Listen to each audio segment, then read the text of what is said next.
Welcome to day 26 of the Travel Agency in a Year podcast. I'm your host, Rachel, and I'm here. I'm a travel agency owner helping you become your own travel agency owner. Woo woo. Okay, today's episode is where can you grow in your business? Because there might be tiny little ways you can introduce additional revenue into your business over the next year. And I always want you to be coming up with different ideas because this really helps you like flex and grow and exercise your innovation muscle. You're probably going to have ideas that sound insane and completely fall flat, and that's okay. But over time, you'll be like, oh, wait, remember this, Rachel. Remember when you tried to do this and it bombed big time? We need to revise it and then introduce this innovation. You're going to get really mad about what I'm about to say. I'm going to talk about Henry Ford. Most of you may hate Henry Ford. And the most interesting thing about him, let's not talk about personal things, but he had like a seventh or eighth grade education. And he wanted to create a better way to assemble cars so they could be mass produced. And he went back over and over and over again with his little team of engineers and scienticians. Yes, scienticians. And he was like, we got to get this done. This is possible. I know it's possible. And they failed over and over and over again. So I want you to keep that in mind. Someone you had to learn about in fourth grade social studies had an eighth grade education and failed over and over again, but knew there was a way. So, kind of having this attitude of innovation, even if you're like, I have no idea how to innovate, that doesn't matter. Dream, like sit and come up with different ways that you can bring your own touch of authenticity and just your personal sincerity like into your business and maybe make a change in the industry. Who knows? Who knows? Okay. So let's talk about it.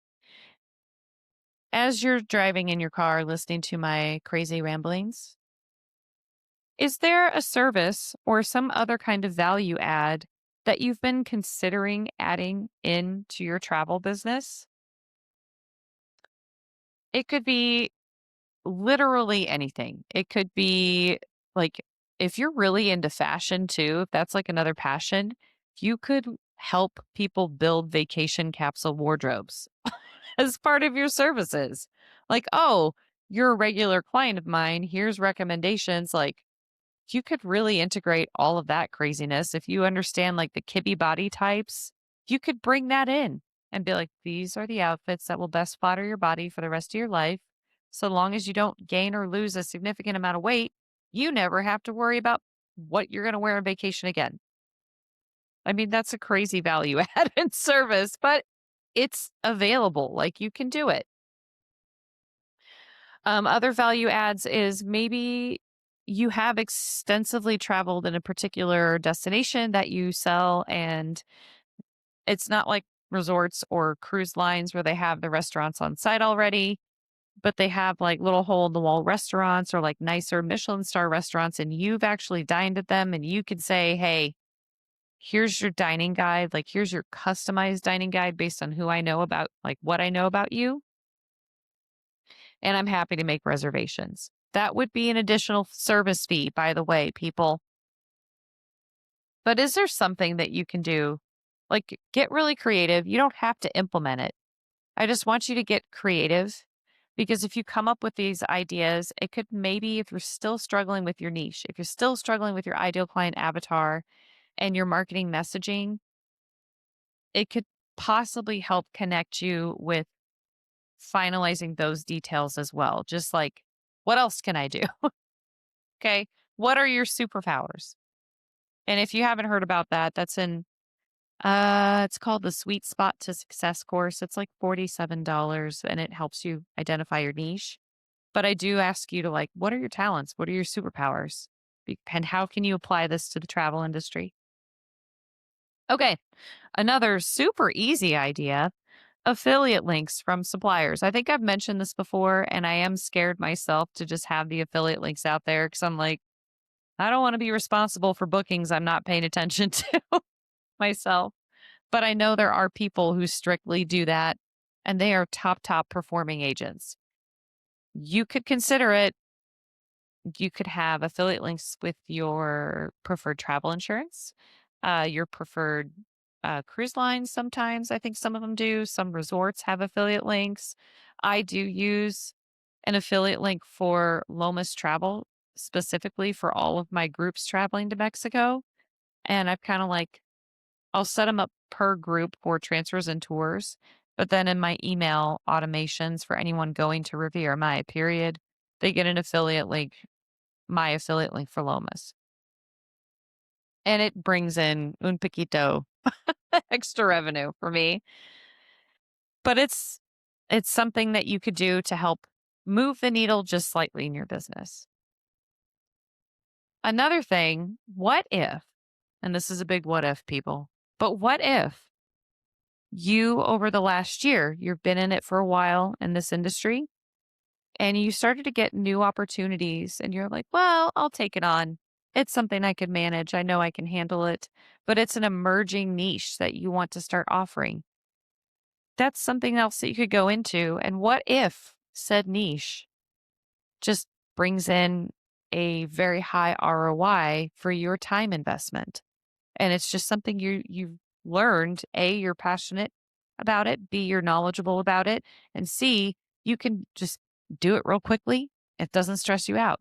I mean, that could be a real big way to grow your business is realizing like, oh, I hate safaris. I've been promoting safaris, but I keep getting all these people that want to do river cruises. And I love it. And it's easy for me. And I have a really strong relationship now with so and so river cruise line, BDMs, and the staff. And I've done river cruises myself before. Why didn't I think of this sooner? Another way you can grow in your business, if you have previous bookings, look at like what those bookings comprised of. Did you offer travel insurance? Did you offer excursions or tours? Did you just quote them the cheapest room category or cheapest cabin for sailing? Or did you like step it up a little bit? You could always over quote someone's budget by a little bit if you can show that it's valuable to make that additional investment. And if someone, let's say they book partial ocean views and then they come back for a trip somewhere else, like upsell them the butler category, like at a resort or a swim out or a rooftop terrace suite thing, because they can always go down from there. And that can tweak your revenue very, very little. But if you can turn like a $3,500 booking into a $4,500 booking, that's an additional $1,000 in sales. So about, $100 ish in revenue, 200 in revenue just from that one trip. So how many, and that's just like offering a higher room category. What if you haven't been offering the option for tours and excursions? What if you haven't been offering travel insurance unless they specifically put on the form, I want travel insurance? You never know how much more revenue that can bring in for you. So I hope this episode has helped kind of get the gears going on little ways you can bring additional revenue in. And like I said, some of the top producing agents in a variety of different niches do very, very well with like just like an affiliate link or like a white labeled agency link. So you could consider that, but are you comfortable with it? Who knows? All right. Thanks for stopping by today. And if you like this episode, please like, share with an advisor who needs help. Not me. No, I'm kidding. Um, yeah. And I hope you have a great day. See you tomorrow.